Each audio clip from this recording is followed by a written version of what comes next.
Today we are going to discuss about some points of periodic table. Periodic table के बारे में हम लोग डिस्कस करने जा रहे हैं। पीरियोडिक टेबल सबसे पहले हम देखते हैं development of periodic table. Development of periodic table तो देखो, पहले सबसे पहले आया था डॉबेनियर्स ट्रायड। सबसे पहले आया था यहाँ पे डॉबेनियर्स ट्रायड। डॉबेनियर्स ट्रायड आया था। उसके बाद में आया था यहाँ पे Newland law of octave. Newlands law of octave. और तीसरा नंबर आया था एक लूथर मेयर कर्व था, लेकिन अपने को है नहीं है लूथर मेयर कर्व। ठीक है। अब मेंडेलिव्स ने क्या दिया था अपने को? मेंडेलिव्स पीरियोडिक टेबल। उसका मेंडेलिव पीरियोडिक टेबल का मेंडेलिव पीरियोडिक टेबल उसका बेस ये था कि chemical properties of elements. Chemical properties of elements उसने बताया था रिएक्शन विद ऑक्सीजन। उसने केमिकल प्रॉपर्टीज़ ऑफ एलिमेंट लिए थी reaction with oxygen, hydrogen and halogens के ऊपर उसने उनके साथ रिएक्ट करवाया था और केमिकल प्रॉपर्टीज़ बताया था। उसने एक पीरियोडिक लॉ भी बताया अपने को। पीरियोडिक लॉ मेंडेलिव ने क्या बताया कि physical and chemical properties of the elements are periodic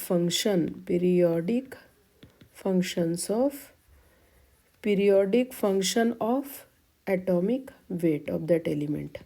Mendeleev ने बताया था कि atomic weight of the element is important and chemical and physical properties are the periodic functions of the atomic weight of the element.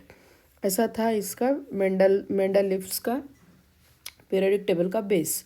उसने chemical properties oxygen, hydrogen और halogen से react करके बताई थी।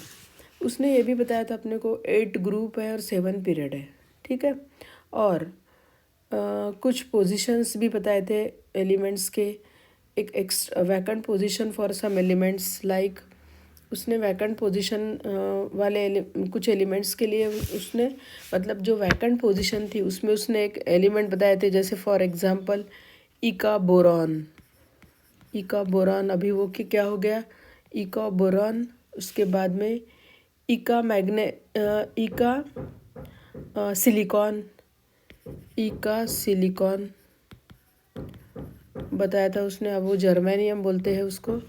और इका एल्यूमिनियम वो अभी क्या हो गया अपना गैलियम। ठीक है। इस तरह से अब देखो जो अपना पीरियोडिक टेबल का क्या है ग्रुप है, पोजीशन ऑफ द एलिमेंट्स है ना। Position of the elements in periodic table जो अपना long form of the periodic table है। Long form of the periodic table है उसमें क्या हो रहा है कि position of elements of periodic table कैसी है? पीरियड, जैसे पीरियड हॉरिजॉन्टल रोज को उसने पीरियड बोला है। Higher number of shells which contains electron. और ब्लॉक यानी क्या होता है? पीरियड यानी highest number of shell which contains electron. और ब्लॉक मतलब highest energy subshell which contains electron. Highest energy subshell, highest energy subshell. जैसे हम लोगों ने देखा है N-2F ब्लॉक एलिमेंट्स के लिए, और ये था एक N-1DNP। ठीक है। और ग्रुप नंबर जो है वो ग्रुप नंबर कैसे ये किया था इन्होंने? Group number depends on block. Group number depends on block. First वाला एस ब्लॉक। ठीक है। Number of NS electron, number of NS electron. उसके बाद में आता है P ब्लॉक। कौन आता है? P block. Number of NP electron, number of NP electron plus 12। और तीसरा है D ब्लॉक। D ब्लॉक के लिए number of NS plus N-1 D electron. और लास्ट वाला कौन है? लास्ट वाला है अपना F ब्लॉक। F ब्लॉक के लिए था थर्ड A और थर्ड B ग्रुप। ठीक है, अब अपन लेंगे एग्जाम्पल। अगर एग्जाम्पल लेते हैं एटॉमिक नंबर 53। ठीक है, उसका कॉन्फ़िगरेशन लिखेंगे अपन क्रिप्टॉन 4d10 5p5। इसका पीरियड क्या है? 5 है। ब्लॉक कौन सा है? P है। और ग्रुप नंबर है उसका 12 + 5 दैट इज़ 17। अगर हमको एटॉमिक नंबर 53 का निकालना है तो हम लोग कॉन्फ़िगरेशन लिखे इसका क्रिप्टॉन। ठीक है, 4d10 क्रिप्टॉन 4d10 5p5।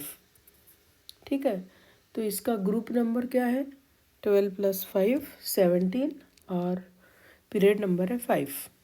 इस तरह से हम लोग एग्जाम्पल ले सकते हैं। कोई भी एक एग्जाम्पल लेके हम कर सकते हैं। अब यहाँ पे बार बार टर्म आती है एक periodicity.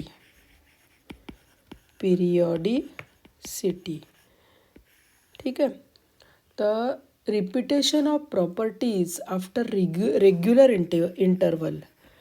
Repetition of property after regular interval is known as periodicity and these are known as periodic properties. कौन सी periodic property है? First one, that is effective nuclear charge.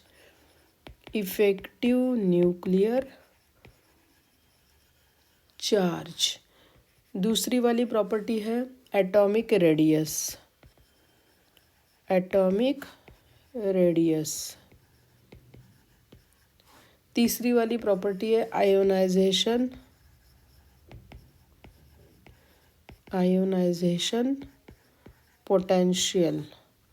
और फोर्थ वाली प्रॉपर्टी है इलेक्ट्रॉन एफिनिटी। और पांचवी वाली property है electronegativity. इतनी सारी पीरियोडिक प्रॉपर्टी है। तो अगर हम एक टर्म लेते हैं एटॉमिक रेडियस। क्या लेते हैं? Atomic radius.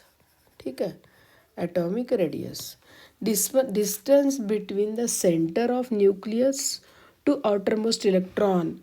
Difference between the centre of nucleus to the centre of the nucleus और आउटरमोस्ट इलेक्ट्रॉन के बीच में डिस्टेंस है एटॉमिक रेडियस होता है। Accurate value of atom can not be measured. Accurate value measure नहीं कर सकते, but we can measure the internuclear distance on the basis of the type of bond. Atomic radius is of the following type. जैसे हम लोग एक atom ले लिया और दूसरा एटम ले लिया, उसके सेंटर से इसका ये डिस्टेंस ले लिया। ठीक है, तो कोवेलेंट इसमें क्या होता है? Distance A divided by 2, that is the atomic radius. ठीक है, एटॉमिक कोवेलेंट बॉन्ड में भी ऐसा होता है, मेटेलिक बॉन्ड में भी ऐसा है। तो मेटेलिक बॉन्ड में हम लोगों को ये और पास लेना पड़ेगा। मेटेलिक बॉन्ड में ये पास ऐसा लेना पड़ेगा, है ना। It is covalent bond, it is the metallic. और एक तीसरा अगर लेते हैं हम कि वैंडरवाल्स भी होता है, एक वैंडरवाल्स, उसमें क्या होता है? ये एक हो गया और काफ़ी दूर तक रहता है ये दूसरा। ठीक है, फिर इसमें ये वाला और ये वाला। ठीक है, ये वाला डिस्टेंस हो गया तुम्हारा R van der Waal is equal to क्या होता है? DAA divided by 2। Van der Waal forces ये मेटल्स में सेम होगा, DAA divided by 2। This is known as the atomic radius. और फैक्टर्स अफेक्टिंग एटॉमिक रेडियस कैसे ध्यान रखेंगे? That is atomic radius is inversely proportional to nuclear charge और it is inversely proportional to bond strength.